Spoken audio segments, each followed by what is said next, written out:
شیخ ابو حسان صاحب، نن سبا د سوشل میډیا دور دی او سوشل میډیا کې که ځینې فایدهمند چیزونه یي هلته ځینې داسې خرابیان وي چې هغه د معاشرې د تباهي سبب جوړیږي.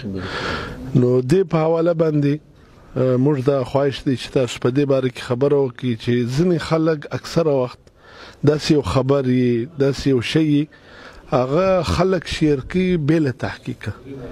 نو دې باره کې تاسو زموږ مشاهدینو ته څه هدایت ورکوئ؟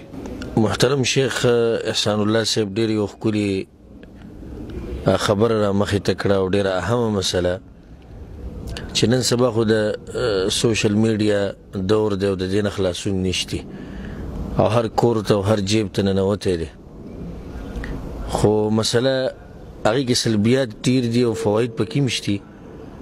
خو هغه سلبیاتو کې یوه خبره هغه دا ده چې بې تحقیقه خبر نشر کول، که هغه دنیوي دی او که هغه دیني دی. نو دا کار د شریعت په نظر کې او د شریعت په رڼا کې څنګه دی؟ الله سبحانه وتعالی د اسلامي معاشرې دپاره آداب ښوولي دي چې اسلامي معاشره به څنګه، اسلامي ملک به څنګه، اسلامي کورنۍ به څنګه. نو الحمدلله زمونږ شریعت یو خبره هم نه ده پرېښودې، هره خبره یې واضحه کړې ده او ښه په ښکلي طریقې سره، ښه په ډېر وضاحت سره واضحه کړې ده. یو ادب چې الله د اسلامي معاشرې دپاره ښوولی دی هغه دا چې کله هم تاسو ته یو خبر راورسي نو بغیر د تحقیقه به خبر مخې ته نه رسوئ.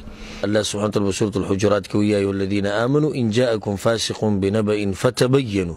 کله چې یو فاسق انسان تاسو ته یو خبر راورسي فتبینوا، ښه د دې خبرې وضاحت طلب کوئ، ښه تحقیق وکړئ، ښه پسې وګرځئ، ښه دا خبره چاڼ کړئ. د هغې نه بعد که دا خبره ثابته شوه چې شتي بیا نشر که، بیان یې که، که ثابته شوه چې نه دي بس بیا یې پرېږده.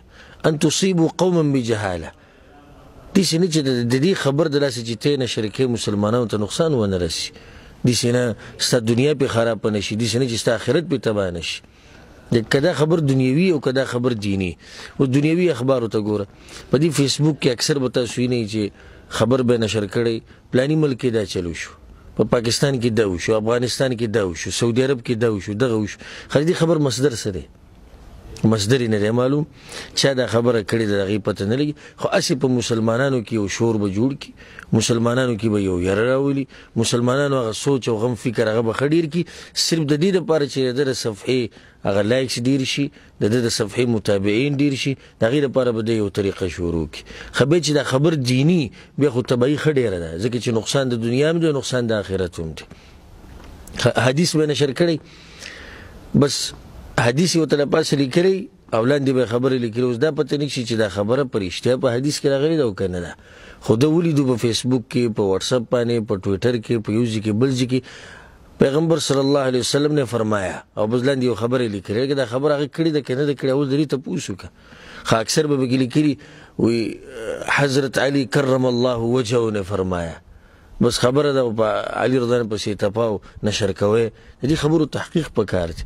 میسج به ولیږي وایي دومره پیرې لا اله الا الله ووایه، او که دا دې لسو کسانو ته ولېږله رزق به دې پراخه شي، او که دا دې ونه لېږله نو دا د نقصانات به در ورسي. چا ویلې ده دا خبره؟ چا کړې ده دا خبره؟ په قرآن کې راغلی ده، په حدیث کې راغلی ده چې داسې کوه او داسې نشر کوه. میسج به وکړي وایي نن د جمعې شپه ده او زمونږ اراده ده چې 1,00,000 پیرې درود ووایو په رسول سلم باندې. میسج مخکې نشر که، او که مخکې دې نشر نه کړو نو په الله به دې ایمان نه او په آخرت به دې ایمان نه. دا څه خبره شو؟ بعض یو پوسټ وکړي بیا لاندې ورته ولیکي په آخره کې وایي شیطان به دې ترې منع کوي، شیطان به دې منع کوي د شیر کولو نه، خو ته ترې منع نه شي، ته به یې شیر کوې. دا خبرې زموږ په شریعت کې نشته. یو خو تا چې را کوم پوسټ نشر کړی دی د دې څه حقیقت دی؟ یوه. دویمه خبره دا ده که چېرته دا پوسټ ته حقیقي وي او تحقیقي خبرې، آیا په شریعت کې دا شته چې یو سړي باندې دا خبره داسې لازمول که په الله او په آخرت ایمان یې زما پوسټ په نشر کې ده چې په شریعت کې راغلي په دې طریقې سره؟ نو ډېر تحقیق پکار دی په خبرو نشرولو کې او په حدیثونو نشرولو کې. الله سبحانه وتعالی په قرآن کې وایي ان السمع والبصر والفؤاد كل اولئک کان عنه مسؤولا.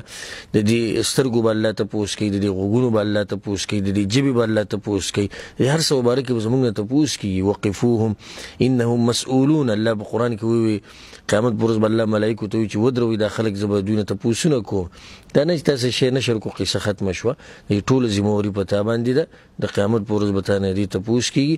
نو زما ټول ورونو او خویندو ته د دې مبارک چینل نه دا پیغام دی چې سم نشر کوئ، که هغه دنیوي او که هغه دینی، د ډېر تحقیق نه بعد چې کله پته ولګي چې دا خبره برابر ده، مصدر معلوم شي، حقیقي خبره ده، د مسلمانانو دپاره فایدهمند خبره ده، نو د هغې نشر کول بې جایز دي، او که دغه پکې نه نو د هغې نشر کول هغه بیا نه دي په کار. والله اعلم وصلی الله علی نبینا محمد.